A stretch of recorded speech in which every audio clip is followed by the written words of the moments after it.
Hello, my name's Natasha and I'd like to welcome all of the new people here. This video today is going to address three different things. The first thing is to update you on the government validation guidance. Most people here will have seen my video going through all of the points in detail in the hope that I would allay fears and explain that just because this guidance has come out, you don't need to rush into buying a published scheme. I'm going to update that video with this one here today. Number two, I'm going to talk about something that drives me a little bit bonkers when I see people questioning all over social media whether phase one is still relevant. And the third thing I'm going to do for all of those new people who've arrived here in the last couple of months, how you can access all of the previous CPD training on my Facebook page or on my YouTube channel. If you are watching this on my YouTube channel or you haven't been there yet, please do me a favour and go over there to subscribe to my channel. I don't say that enough because it just doesn't trip off my tongue. Okay, so the first thing I'm going to do is update you on the questions that teachers were having and that the DFE have now addressed about the validation guidance. Hopefully by now you will have seen this article produced by the Education Hub Department for Education on their blog about the removal of the letters and sounds 2007 from the validated phonics programs. And it's all of those questions that have been asked by teachers about this guidance that came out during our Easter holiday break. So I've obviously gone into detail on a previous video about all of the notes, and I just wanted to address the answers that DFE had given here. So obviously I'm not going to read it to you because you can read that document yourself, but I just wanted to highlight some really key points because I'm still seeing lots of people going into panic mode on social media and trying to find which program they should buy from the validated list. So does it mean, because of this validation guidance, that we need to stop using letters and sounds? And it quite clearly says, no, you do not need to stop using it. And Ofsted do not have a preferred programme or approach to the teaching of phonics. What is essential is that your phonics scheme is rigorous, systematic, and you remain committed to the phonics scheme that you use within your school. And obviously, primarily, it's got to be having the impact for the children, and you've got to be achieving good results for pupils, including those lowest 20%, those disadvantaged children. So they believe that the easiest way to do this is to buy a full SSP programme from the validated list. Now, I don't know about you, but the word easy never really comes up in my teaching career. The reason I came into teaching was not for the easy option.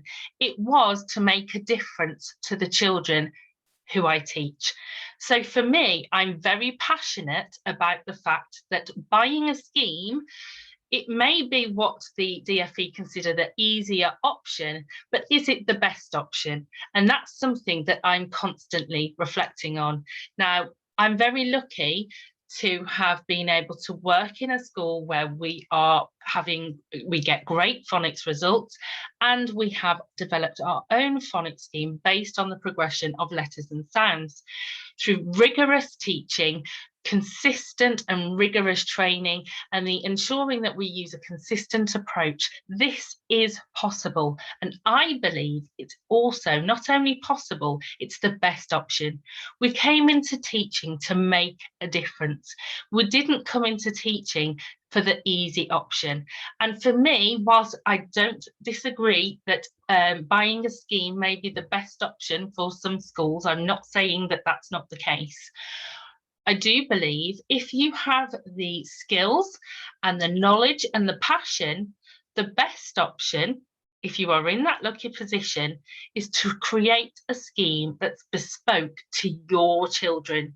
Nobody knows your children and your intake better than you. You have the relationships, You have the knowledge of what's working and what's not.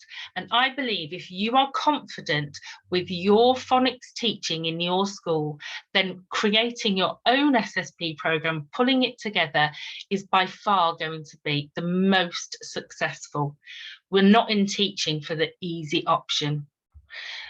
The next question says, what do we need to do if we're still using letters and sounds? So you can read all about that there. Can schools continue to use their program without getting it validated?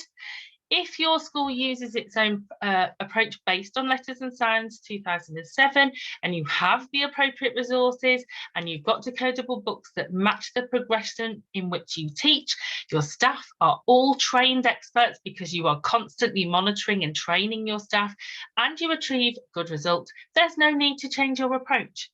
So for those people who are confident that their approach is working, they love their approach, they're passionate about their approach, don't feel like you then need to go out and buy a scheme from the validated list. Schools can continue with their approach, even if it's not validated. So I want you all to be aware that that is there and has been clarified for you. Will my school need to buy decodable books, new sets of decodable books? We need to make sure that the books are decodable and well matched to our teaching and our phonics progression. This has been in the Ofsted Inspection Handbook for a long time now, that we should be matching our home readers of the books we send home to our phonics progression. This isn't something new, this has been there for a long time. So yes, this is something we all need to be looking at. If you want to read this article for yourself, I will pop it in the link below this video so that you can go and have a read.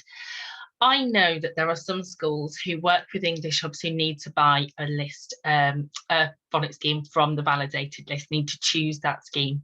I know that there are some schools who will want to continue with the published scheme that they currently use, and I know there are some schools who will want to opt to buy into a published scheme. However, I also know that there are a lot of schools out there who are really proud of the phonics scheme that they have come out with and produced based on the letters and sounds document. I'm one of them. I'm very proud of what we've produced. So I want you to know that it is okay for you to continue using that as long as you get good results. All of your teachers are aware of the approach, use the approach, it's consistent and it's rigorous. So please don't worry and feel like you have to get rid of your scheme. If you own it and are passionate about it and it is rigorous and progressive, then my goodness, those children are so lucky and they no doubt will be doing brilliantly. Another thing I wanted to address is I, for some reason, keep seeing questions about whether phase 1 is still necessary when teaching children phonics.